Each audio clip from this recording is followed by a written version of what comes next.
Hello दोस्तों, नमस्कार। SMKC channel में मैं आप सभी लोगों का दिल से बहुत बहुत स्वागत करता हूं। अगर आपने फर्स्ट टाइम विजिट किया है ज़रूर चैनल को सब्सक्राइब कर लेना, साथ में बेल आइकन को हिट करके ऑल ज़रूर सेलेक्ट कर लेना। उसी के साथ साथ फ्री स्टॉक मार्केट क्लासेस इस चैनल को भी चाहो तो सब्सक्राइब कर सकते हो। यहाँ पे भी सब्सक्राइब करने के साथ साथ बेल आइकन को हिट करके ऑल ज़रूर सेलेक्ट करके रख लेना। इस चैनल का लिंक आपको ऊपर आई बटन पर या फिर नीचे डिस्क्रिप्शन बॉक्स में मिल जाएगा। सो चले दोस्तों, फिलहाल इस वीडियो को स्टार्ट कर लेते हैं। सर दोस्तों, अभी हम लोग आ चुके हैं बिल्कुल हमारे नॉर्मल स्क्रीन के ऊपर। यस, बहुत दिनों से रिक्वेस्ट भी चल रही थी सर। फिलहाल अगर हम लोग यहाँ पे बाजार को देखें तो ज़्यादा तेज़ी देखने को नहीं मिल रही है एंड यूजुअली बाजार वापस नीचे नीचे नीचे थोड़ा आते हुए देखने को यहाँ पे मिल रहा है। सो यहाँ पे क्या रीज़न है, फिलहाल बाजार में ऐसी क्या चीज़ें यहाँ पे चल रही है और बाजार वापस कब तेज़ यहाँ पे होगा, तो इससे रिलेटेड एक इंपॉर्टेंट वीडियो बना दीजिए। तो चलिए दोस्तों, यहाँ पे लर्निंग के लिए एक बहुत ही इंपॉर्टेंट टॉपिक है, हम लोग इसी को जानने की कोशिश यहाँ पे करने वाले हैं। सो आज के दिन की भी बात करें, बाजार में हम लोग को अच्छी खासी गिरावट देखने को मिली, 150 पॉइंट के आसपास की गिरावट। ठीक है, चल जाता है, अप से तो डाउन है, डाउन है तो अप से, ये चीज़ें चलती ही रहती है। सेंसेक्स की बात करें, सिमिलर वे 400 पॉइंट्स की गिरावट देखने को यहाँ पे मिली है। सो ओवरऑल अगर हम लोग यहाँ पे बात करें, जो बाजार की जो ओपनिंग थी वो हम लोग को गैप डाउन ही देखने को मिली थी। एक्सपेक्टेड था, बिकॉज कल के दिन की अगर हम लोग बात करें इंटरनेशनल मार्केट में हम लोग को इसी तरीके का प्रेशर यहाँ पे देखने को मिला था, चाहे फिर वो निफ्टी हो, सेंसेक्स हो, यहाँ पे गैप डाउन ही ओपनिंग हम लोग को देखने को यहाँ पे मिली है। डो जोन्स की भी अगर हम लोग बात करें, कल के दिन हम लोग को 400 पॉइंट के आसपास गिरावट के साथ ही वो क्लोज होते हुए देखने को मिला था। सो जो ओवरऑल माहौल यहाँ पे है, वो माहौल अगर हम लोग यहाँ पे देखेंगे तो एक दबाव वाला माहौल हम लोग को देखने को यहाँ पे मिल रहा है। राइट, बीच में जो जिस तरीके से बाजार लगातार यहाँ पे भाग रहा था, राइट, जो हम लोग बुल रन यहाँ पे देख रहे थे, राइट, उस तरीके का माहौल अभी तो यहाँ पे नहीं है। ऑब्वियसली कोई भी माहौल लाइफ टाइम के लिए नहीं रहता है। ये सारी चीज़ें हम लोग को साइमल्टेनियसली चलती हुई देखने को मिल रही है। तेज़ी रहेगी, भयंकर तेज़ी रहेगी, फिर दबाव रहेगा, कंसोलिडेशन फेज रहेगा, मंदी रहेगी, ऐसा लगेगा कि बाजार ही खत्म हो रहा है, फिर वापस कम बैक होगा। तो ये चीज़ें यहाँ पे चलती रहती है। तो इसलिए मैंने हमेशा आप लोगों को कहा है कि पोर्टफोलियो के ऊपर आप लोगों का फोकस होना चाहिए। इंडेक्स में तो ये सारी बातें चलती रहती है। सो यहाँ पे हम लोग कुछ रीजन देखेंगे। सबसे पहला मेजर रीजन तो यही है दोस्तों, रशिया वर्सेस यूक्रेन। आप सभी लोगों को पता है युद्ध वहाँ पे हो रहा है, बट इसके चलते जो इकोनॉमिकली इम्पैक्ट पूरे दुनिया भर में हम लोग को देखने को मिल रहा है, खास करके इंडिया के लिए आप लोगों को पता है कि इसके चलते क्या हो गया, क्रूड ऑयल सडनली हम लोग को बढ़ते हुए देखने को मिल गया।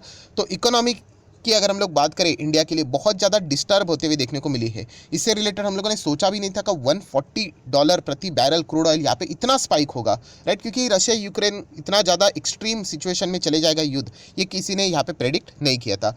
बट ये हम लोग ज़रूर कह सकते हैं, इसके चलते हम लोग को बहुत ज़्यादा दिक्कत देखने को मिल रहा है। एंड आपको पता है हम लोग यहाँ पे नेट इंपोर्टर है। फिलहाल अगर हम लोग बात करें तो डॉलर भी आप लोगों को यहाँ पे मजबूत होते हुए देखने को मिल रहा है। 76 के ऊपर अभी डॉलर निकलते हुए देखने को मिल रहा है, जो कि इंडिया के लिए अच्छी बात यहाँ पे नहीं होती है, हमारे इकोनॉमी के लिए अच्छी बात यहाँ पे नहीं होती है कि डॉलर यहाँ पे मजबूत हो रहा है, इंडियन रुपी वीक होते हुए देखने को यहाँ पे मिल रहा है।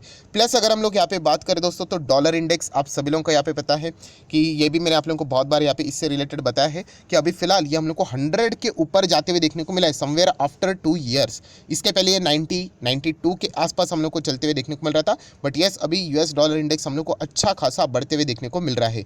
चलो मुझे कमेंट सेक्शन में बता देना दोस्तों, ये जो डॉलर इंडेक्स है इसमें कितनी करेंसियां हम लोग को मिलते हुए देखने को मिल जाती है एंड क्या इसमें इंडिया आता है।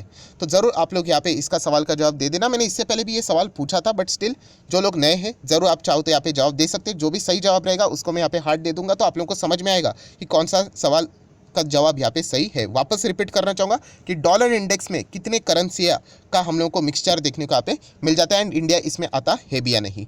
सो नेक्स्ट अगर हम लोग बात करें दोस्तों, डॉलर इंडेक्स का बढ़ना क्या इंडिया के लिए अच्छा बात होता है? नहीं, बिल्कुल भी नहीं, राइट। हम कह सकते हैं हमारा इंडियन रुपी इसके चलते भी एक इंडिकेशन है कि वीक होते हुए देखने को यहाँ पे मिल रहा है। और जैसे मैंने आप लोगों को बताया कि हमारा सबसे बड़ा प्रॉब्लम क्या है कि हम लोगों ने इस वक्त एक्सपोर्ट कमाल का किया है, बट येस ये भी भूलना नहीं चाहिए कि हम लोगों ने इम्पोर्ट भी बहुत किया है। सो स्टिल इंडिया एक बहुत बड़ा क्या है, नेट इम्पोर्टर है। सो अल्टीमेटली हमारा जो बिल बनता है वो डॉलर में ही बनता है।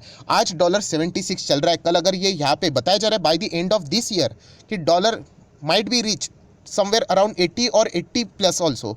सो अगर ये 80 प्लस चला गया, आप अंदाज़ा लगा सकते हैं कि जिस चीज़ के लिए, फॉर एग्जांपल अगर कोई भी चीज़ हम लोगों ने खरीदी, $1 उसका प्राइस था, हम लोग 76 यहाँ पे देते, वो बाद में 80 हो जाएगा, तो कितना ज़्यादा प्रॉब्लम यहाँ पे हो सकता है। हाँ, डेफिनेटली फ्यूचर कॉन्ट्रैक्ट्स होते हैं, सारी चीज़ें होती है, बट स्टिल ये आप एक अंदाज़ा यहाँ पे, अनुमान यहाँ पे लगा सकते हो। और स्पॉट के ऊपर अगर कोई ट्रांजेक्शन करना है तो आपको इमीडिएटली जो प्राइस रहता है वही आपको पे करना यहाँ पे पड़ता है। सो अल्टीमेटली क्या है कि जितना डॉलर बढ़ते चला जाता है, इंडियन इकोनॉमी के लिए यहाँ पे अच्छी बात यहाँ पे नहीं होती है। सो ये सारी बातें दोस्तों कलेक्टिवली बाजार को यहाँ पे बढ़ने नहीं दे रही है। ऐसी बात नहीं कि मैं कोई नया रीज़न आप लोगों को बता रही हूँ, ये ऑलरेडी एग्जिस्टिंग रीजन है, राइट। इसके चलते हम लोग को क्या देखने को मिल रहा है कि ग्रोथ देखने को यहाँ पे नहीं मिल रही है। देन अगर हम लोग यहाँ पे बात करें दोस्तों तो बॉन्ड यील्ड, आप सब लोगों को यहाँ पे पता है बॉन्ड यील्ड की अगर हम लोग बात करें तो फिलहाल आप देख सकते हो लगभग 3% के करीब हम लोग को यूएस कि अगर हम लोग बात करें 10 ईयर ट्रेजरी लगभग हम लोग 2.796% तक जाते हुए देखने को मिल रहा है। सो ये भी एक अच्छी बात यहाँ पे नहीं होती है। इक्विटी मार्केट के लिए हम लोग जरूर कह सकते हैं। और इंडियन मार्केट की अगर मैं बात करूँ दोस्तों तो आप इंडियन मार्केट का 10 ईयर बॉन्ड यील्ड अगर मैं आप लोगों को बता दूँ तो समवेयर अराउंड 7.19 मतलब 7.25% के आसपास यहाँ पे हम लोग को इतना हाईएस्ट लेवल मतलब 2019 के बाद इतने हाईएस्ट लेवल पे हम लोग को ये डेटा जाते हुए देखने को मिल रहा है। मतलब आप देख सकते हैं कि बॉन्ड मार्केट में अगर मैं आप लोग यील्ड मतलब क्या, यील्ड मतलब नथिंग बट रिटर्न से आप लोग बोल देना, तो बॉन्ड मार्केट में आपको लगभग 7-7.25% रिटर्न यहाँ पे मिल रहा है। आप ऐसा भी यहाँ पे बोल सकते हो। इक्विटी मार्केट में हम लोग यहाँ पे कह सकते हैं इसके चलते ये जितना बढ़ेगा 8% 9% bond as compare to the equity थोड़ा सा सिक्योर रहता है, राइट। 100% नहीं, बहुत सारे लोगों को ऐसा लगता है कि बॉन्ड उसमें भी टाइप रहते हैं सिक्योर्ड अनसिक्योर्ड, और सिक्योर्ड बोलने के लिए होते हैं गारंटी नहीं, सिक्योर्ड में भी पैसा आप लोगों को मिले, बहुत सारे कंडीशंस रहते हैं, राइट। सो हम लोग जरूर यहाँ पे कह सकते हैं कि यहाँ पे बॉन्ड यील्ड हम लोग को यहाँ पे बढ़ते हुए देखने को मिला जो कि इक्विटी का ऑल्टरनेटिव है। तो ये एक इक्विटी मार्केट के लिए अच्छी बात नहीं होती है। बट डेफिनेटली लॉन्ग टर्म की अगर हम लोग बात करें तो इक्विटी क्या होता है आप लोगों को पता है, 1000-2000% की रिटर्न बॉन्ड में तो आप लोगों को किधर भी मिलने वाले नहीं है। सो नेक्स्ट अगर हम लोग बात करें दोस्तों तो ये सारी चीज़ें मार्केट को बढ़ने नहीं दे रही। नेक्स्ट अगर बात करें तो आईटी सेक्टर एक बहुत ही इंपॉर्टेंट मेजर सेक्टर है, आप सभी लोगों को पता है। एंड हमेशा ये सेक्टर अच्छा खासा सपोर्ट देता है बाजार को, बट हमेशा थोड़ी ना चलेगा। एंड अगर हम लोग बात करें इसका सबसे बड़ा स्टॉक मतलब नंबर 1 स्टॉक टीसीएस के कल नंबर देखने को मिले, शुरुआत बहुत अच्छी देखने को मिली, इवन दो बाजार गैप डाउन देखने को मिला, बट टीसीएस में अच्छी खासी शुरुआत थी, बाद में हम लोग को प्रॉफिट बुकिंग देखने को मिल रही है। ये सारी चीज़ें यहाँ पे चलती ही रहती है। मैनेजमेंट से रिलेटेड भी कुछ पॉइंट्स यहाँ पे सामने आ गए, तो यहाँ पे शायद से उनकी कॉमेंट्री इतनी कुछ खास यहाँ पे नहीं लगी होगी। बट ओवरऑल अगर हम लोग बात करें तो इसके चलते क्या हो गया, बाजार का जो थोड़ा सा सेंटीमेंट रहता है खास करके आईटी सेक्टर की ओर से मिलने वाला सपोर्ट यहाँ पे बाजार को आज यहाँ पे नहीं मिला। और आईटी सेक्टर में लगभग 1.5% की ओवरऑल सेक्टर वाइज में बात कराओ हम लोग को प्रेशर देखने को मिला। तो यहाँ पे बाजार में और भी गिरावट देखने को यहाँ पे मिले, जो कि एक बहुत ही नॉर्मल सी चीज़ है। ये कोई ऐसी बात नहीं कि 10 साल में पहली बार हो रहा है, बिल्कुल भी ये रोज होता रहता है। सिर्फ आपको अपडेट देने के लिए ये चीज़ें आपको पता होनी चाहिए कि बाजार में रेगुलर बेसिस के ऊपर चीज़ें चलती रहती है। नेक्स्ट अगर हम लोग बात करें तो चाइना में आप लोगों को पता है कि कोविड से रिलेटेड लॉकडाउन हम लोग को लगते हुए देखने को मिल रहे हैं। कुछ जगह पे तो मतलब लोगों ने तो प्रोटेस्ट करना भी स्टार्ट कर दिया है, ऐसी हालत हम लोग को देखने को यहाँ पे मिल रही है। सो ये कुछ मतलब बोलते हैं ना कि ये तो इसके पहले भी चल रहा था, बट जब नेगेटिव न्यूज़ स्टार्ट हो जाते हैं, छोटे छोटे नेगेटिव न्यूज़ बढ़ते बढ़ते क्या हो जाता है, एक बड़ा नेगेटिव न्यूज़ यहाँ पे बन जाता है। सो इसका इम्पैक्ट क्या है इंडियन मार्केट के ऊपर, कि हम लोग कह सकते हैं कि जितने भी ये नेगेटिव खबर हम लोग को देखने को मिल रही है, तो इसमें क्या है, एक पॉजिटिव एनवायरमेंट यहाँ पे नहीं बन रहा है। जो हम लोग बोलते हैं ना कि बाइंग के लिए एक पॉजिटिव न्यूज़ चाहिए, एनवायरमेंट चाहिए, तो फिलहाल वो किधर भी हम लोग को देखने को यहाँ पे नहीं मिल रही। इसीलिए आप इंडेक्स देख सकते हो यहाँ पे ज़्यादा हम लोग को ऊपर जाते हुए देखने को यहाँ पे नहीं मिल रहा है, बहुत ही रेयर चलते हुए देखने को मिल रहा है।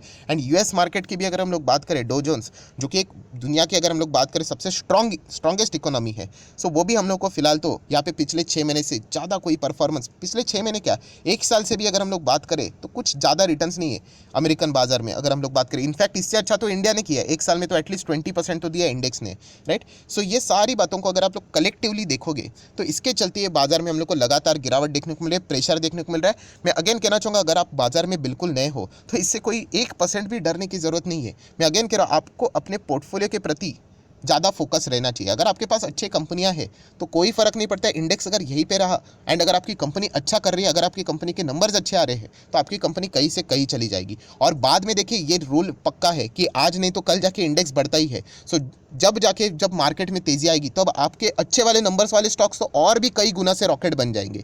सो इसलिए कहना चाहूँगा इससे कोई ज़्यादा प्रेशराइज होने की जरूरत नहीं। अगर आपके पास अच्छे खासे स्टॉक्स है जो क्वार्टर के नंबर अच्छे दिखा रहे हैं पर इंडेक्स नहीं बढ़ रहा है और आप अपने स्टॉक्स को बेच रहे हो, ये तो मतलब बेवकूफ़ी हो गई, राइट। तो ये गलती बिल्कुल भी यहाँ पे नहीं करनी है दोस्तों। ये इससे रिलेटेड मैंने बहुत बार वीडियोस बनाए हैं। इंडेक्स आपको एक ओवरव्यू देता है कि मार्केट में क्या चल रहा है, पूरा ओवरऑल वो इंडिया के इकोनॉमी को आप बोल सकते हैं रिप्रेजेंट भी करता है, मार्केट को रिप्रेजेंट करता है।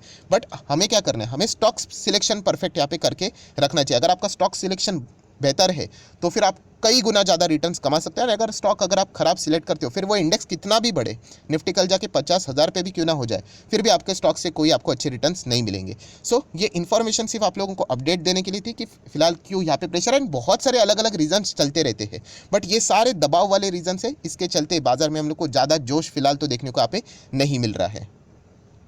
सो आशा करता हूँ दोस्तों ये वीडियो आप लोगों को हेल्पफुल लगा होगा, सीखने के लिए अच्छा लगा होगा। तो चाहो तो इसको लाइक एंड शेयर कर सकते हो।